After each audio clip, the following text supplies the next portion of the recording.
been a long time. You can hear the baby in the back. This feels weird, but it felt weird before, so I think it just takes time. But I've just been feeling, I don't know, kind of isolated, and I don't know. So I figured I would start making videos again and kind of just treat it this time like a video diary, I guess. I'm not even going to like share my videos like on my personal Facebook or whatever, because I don't know, that's not the point right now. I know I only have like 6 subscribers. Maybe you're all still watching, I don't know. I'm sorry if I keep looking off, it's just something I do. I don't know, where do I start? It's been what, like almost 2 years. I think my last video, I have to go back and look, I hate watching them, but I think everybody hates watching themselves. I think I was still pregnant. I was in the beginning of the pregnancy, and then shit got wild. Let me think back to the pregnancy. So, well, to recap, I have 4 kids. My last video, I was pregnant with my 4th. She was a bit of a surprise, which is totally fine. The pregnancy was healthy. I did end up with gestational diabetes again, which I expected, to be honest. And I did end up having to have a C-section. It was planned because my 3rd baby, I don't think I ever got around to telling my birth stories, but my 3rd baby was really, really big. She was 10 pounds, and I labored naturally, and that was painful, but she got stuck. And because the labor took so long and she got stuck, I ended up having a hemorrhage, and it was pretty traumatic to my body. So my doctors wouldn't let me have Ada, my 4th, vaginally. So I had to have a C-section. Editing Kim here. I'm so sorry about the ums. I promise I'll work on it. It will get better. It's just a really bad habit. Child of the 90s. I don't know. I say like a lot too. And it is what it is. But I don't want to scrap that whole part just because, I don't know.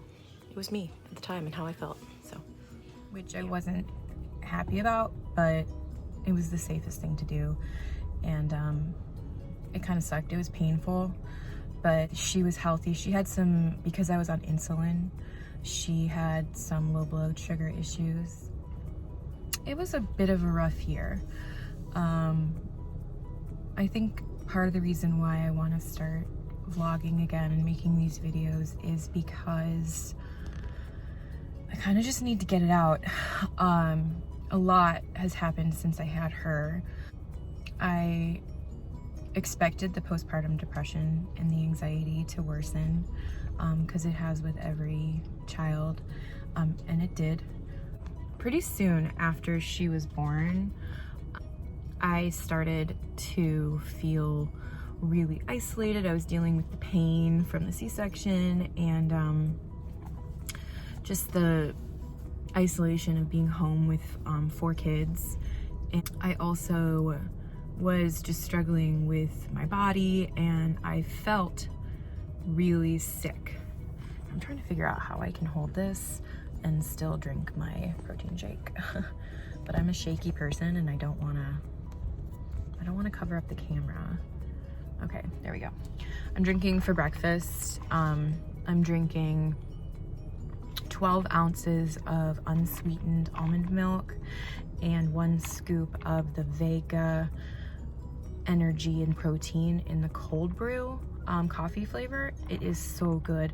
My favorite way to drink it is with the banana almond milk, but I'm trying to cut my sugar, so I'm doing the unsweetened. So I'll be drinking this. I am actually right behind me. Our YMCA. My other kids are in preschool right now and in like elementary school, and I have the baby. So I am committing to myself right now, like, well, not right now, but like a week ago, I was just like, I have no more excuses. I have been, like, when the kids were at school and I had the baby and it was just me and her, I would like lie down on the couch or lie down in the bed and like watch YouTube videos or sleep, and like I justified it because I was like, I just had a baby, right? I'm tired. You know, she did not sleep through the night. She's still not sleeping through the night, but she's not breastfeeding any longer. So my husband can get up with her as well. So I'm getting like sleep now. So I have no excuses. I have no excuses, and I just have to like hold myself accountable. So that's what I'm doing. I'm committing to myself to try to work out a minimum of 3 times a week. And the best time for me to do it is while the kids are at school. So that's what I'm doing. But anyways, back to when Ada was just born. In addition to like the depression and the anxiety, I hesitate to say agoraphobia. I think that's what it's called, because I mean, I'm not diagnosed or anything, but one of my symptoms of the anxiety and the depression was just a heightened level of stress leaving the house and interacting with people. So like even things like going to the grocery store, going to church. I don't think we went to church for like almost, I think in her first year, I think we only went to church like 3 or 4 times. And I mean, when I was pregnant with her, I was working at the church with the kids, and like we would go every single week. And I just, after she was born, I just felt so anxious about talking to people, even though they were people that I knew cared about me. Just the pretending to be normal. I feel this intense need to mask how I'm really feeling when I'm around like my kids and in public. Like I want people to perceive me as normal's not the right word, but just it expends so much of my energy to like play along with what like a normal functioning person does socially. So for the first year or so, and even still now a little bit, I just found myself not going anywhere. I would do, you know, Walmart grocery pickup every week, and I would leave the house to go get that. I would leave the house to pick up the kids, and then we'd come straight home, which is not my typical. I like to get out of the house. And it was kind of different, and it took me a while to figure out what was going on, but I finally did. Some of my friends helping me, my husband working through it with me, and I don't remember, I think Adeline was probably like 6 or 7 months old. I started taking a different medication. I started taking Wellbutrin and Zoloft, the generic versions. And then for the last like year or so, we've just been like every couple months like switching up the dosage and seeing how it feels. And I feel like I'm finally, for the last 8 weeks or so, I've been on the dosage that I'm on now. Adeline, you're being silly. And I don't know, I feel like the clouds are kind of starting to part. So you're so silly. Can you see her in the mirror? Yeah, she's back there. So yeah, where was I? Sorry. I also like being the mom of 4 kids, and like just in general, I have a hard time just like communicating. But anyways, so pretty much immediately after I gave birth, right, I started feeling like, in addition to the depression and the anxiety, I started feeling, here, someone's coming next to me and I feel weird. Okay, sorry. Someone pulled in next to me. There's a bunch of people coming in the parking lot right now, like elderly women specifically, because they are, there's like one of those chair exercise classes, which is awesome, like good for them. But they look at me like I've lost my mind when I'm talking to myself. But yeah, so I started feeling just like terrible. I was having like horrible like gastrointestinal issues, really bad, like gas, pressure, really smelly gas. I mean, it was just awful.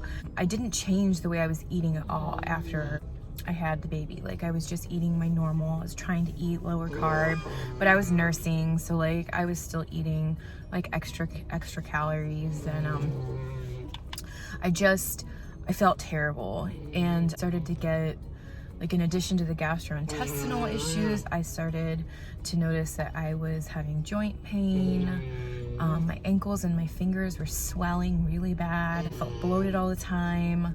And I was starting to have like memory and brain fog issues. And it was just really weird. Like, it just didn't feel right.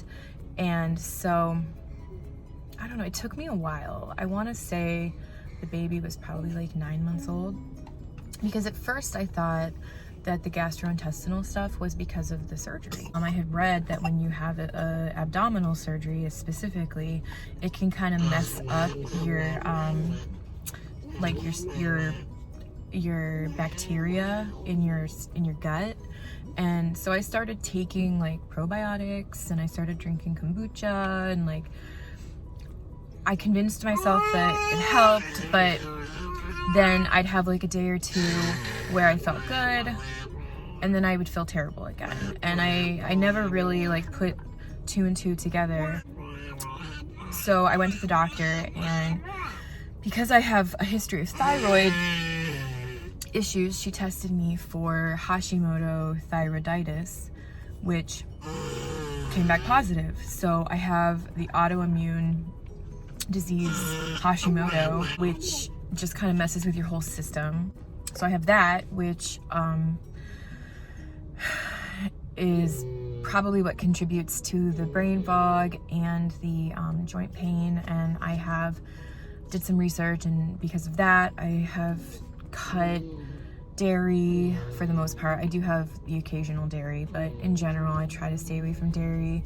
I try to stay away from nitrates, and at the time I was limiting my gluten. Well, I was still having all these gastrointestinal issues, right? And it was awful. Like, it was really affecting my life because I couldn't even like leave the house without feeling self-conscious about having like horrible gas. And I mean, like, that's not fun, right? Like, that's miserable. So I was talking to my sister-in-law, who is a nurse practitioner, and she told me that a lot of people that have autoimmune diseases have multiple for whatever reason, because their immune system is like, I don't know, haywire. So I talked to my doctor about it, and I told her what other symptoms I was feeling, and she suggested that we test for celiac disease. She said, you probably don't have it, but you know, it's worth checking. Well, it came back positive, and I was just totally shook. Like, I just couldn't even believe it. And I think what took so long was because I was eating low carb, but I was also struggling with emotional eating. So on the days when I was eating low carb, I felt fine because I wasn't eating gluten, right? But on the days when I would crack and I would emotionally eat, and not like binge a huge amount, but I would eat more than I normally would, I always would eat, you know, the carbs and the sugar. And those were the days that I got sick, and I found that correlation. So my celiac antibodies came back positive, and then I had an endoscopy, and that came back positive. So here I am now, that was in September, and it is the end of February. So in September, after my endoscopy, I have been gluten-free ever since. I've been struggling with accidentally ingesting gluten because my kids, for the most part, everything in our house is gluten-free except certain things. Like, they still have granola bars, they still have a loaf of bread, we have like separate peanut butter, separate jelly, separate butter. I have a separate toaster for me. But like, there are things that you do as a parent, I feel, or a caregiver, where you don't even realize you're doing it. Adeline, I know. Okay, I'm almost done. I will update. We're gonna go into the white house. She's she's losing it. So I'm gonna finish my protein shake and then we're gonna go work out, and I will finish this conversation later. It'll probably be a longer video just because I'm updating like on a year and a half or 2 years worth of stuff. So it is what it is. Okay, I'm back. Different location, different shirt because I worked out and I am hot. Even though it's not hot out, it's like 45, but I run hot. Anyways, where was I? Celiac disease, right? I have it. And I was diagnosed with it, and I've been trying to be gluten-free for the last 6 or 7 months, and it's hard. I have gotten glutened, that's what they call it. Those of us that have it. When we get exposed to gluten. Oh yeah, that's what I was gonna say. I think I have accidentally glutened myself more than like restaurants and this and that. You don't realize when you don't realize the things you do. Like when you're preparing food, like, okay, I have kids, right? So I prepare their lunch, and I prepare all their meals, but I'm not gonna buy them. I tried briefly to like have the whole house completely gluten-free, and I bought the like, you know, gluten-free bread and this and that, and it's expensive. It's like even the cheapest loaf is like $5 or $6 a loaf. It's crazy, and they don't even like it. They don't end up eating it, and it's frustrating because you spend that money and then they don't. That was my water bottle. You spend that money and then they don't even eat it, and then you just, it's frustrating. So I ended up just deciding, okay, they can have their own loaf of bread. So I'm making them, you know, sandwiches, right? And then I forget to wash my hands after I make the sandwich, and then I go eat my lunch and I lick my finger or whatever. I'm eating chips with my finger or whatever. And then I get sick because even the smallest, I know it sounds unbelievable, but even the tiniest crumb, and I get sick. And within 45 minutes, I am having terrible gas pains. Look 6 months pregnant because I'm so bloated. And I have all these horrible symptoms, which I'll probably do a whole separate video about being celiac, because oh my gosh, it has completely changed my life. Like in good ways, but also in really frustrating ways. Because I just have, I think, maybe a more severe reaction to gluten than maybe other people. And it's frustrating. But this is just kind of a recap. So let me think. What else has happened? Now I can't even think. Basically, I'm back. Not that I was really that active before, but this is ice water. I just need to talk, I guess. And I know it's probably annoying because I say too much and I look around all over the place, and I'll probably get better at it. I'm not gonna do like any crazy editing or anything like that because that's not really what this is about. I am trying to go into this new year, into spring, feeling empowered and less isolated. Because for the last 2 years, I've had like several attempts to lose weight and get my like emotional eating under control. And again, I'll probably do another video about that because I don't want these videos to be an hour long. No one will watch them. It's amazing how your brain just bloop, goes right out. I don't even know. I went down from about 230. It's probably like 230, 233 was my highest, I think.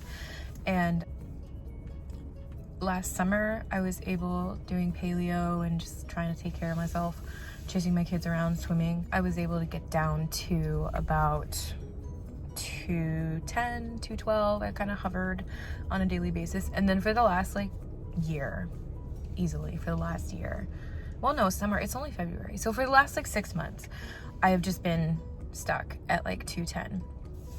And then last week, I'll spare you the gruesome details, but we had a terrible stomach flu.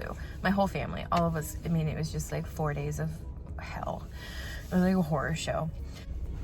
And I lost like 5 pounds, 4 pounds. I weighed myself like after 4 days of you know, recovering from the stomach flu, and I was down to 206, and I thought, oh, okay. But I knew as soon as I started eating, it would like come back. But I've been really, I got a phone call that I ignored. I